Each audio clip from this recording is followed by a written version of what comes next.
Assalomu alaykum barchaga. Ayni damda men Denov tumanidagi Turkiston ko'chasidaman.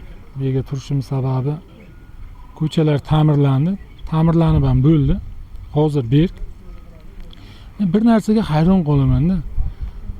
Turkiston ko'chasi ta'mirlandi. Nozim ko'chasi bu ham deyarli ta'mirlandi. Ta'mirlanyapti ham. Mana shuni yo'llarni yopishdan oldin bir e'lon berish kerak-da. Mana qolgan mana Toshkent shaharini oling, Termiz shaharini oling. Yo'lni bekitishdan oldin e'lon beradi. Yoki kuni kecha men Samarqandda juda katta anjuman bo'ldi-da, tadbir.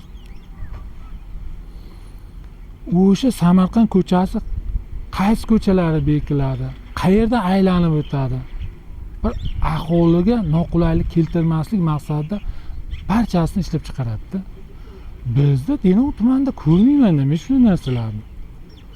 Ko'chalar bekitilgandan keyin bir avtonom ikkinchi ko'chani ham bir ko'rsatish kerak-da.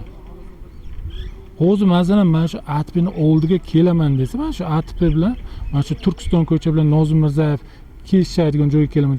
Qayerdan kelaman? Denov taraf ham, Denov bu tomon ham, o'ng tomon ham, keyin chap taraf Mol bozor tomon ham yo'q. Bu yerga qayerdan keladi mana odamlar? Bilasizlar, Denov tumaniga mashina oqimi nihoyatda ko'p keladi. O'shalardan bir e'tiborga olish kerak-da. Mana odamlar so'rab yuribdi, qaysi ko'cha ochiq ekan deb. Qaysi ko'cha ochiqligini bilish uchun odamlar ko'chani bekitadigan joydan o'sha yerga bir banner, plakat qo'yish kerak-da. Plakat qo'yib ko'rsatish kerak. Mana bu ko'cha berkmi, qayerda aylanib o'tsa boradi manziligacha.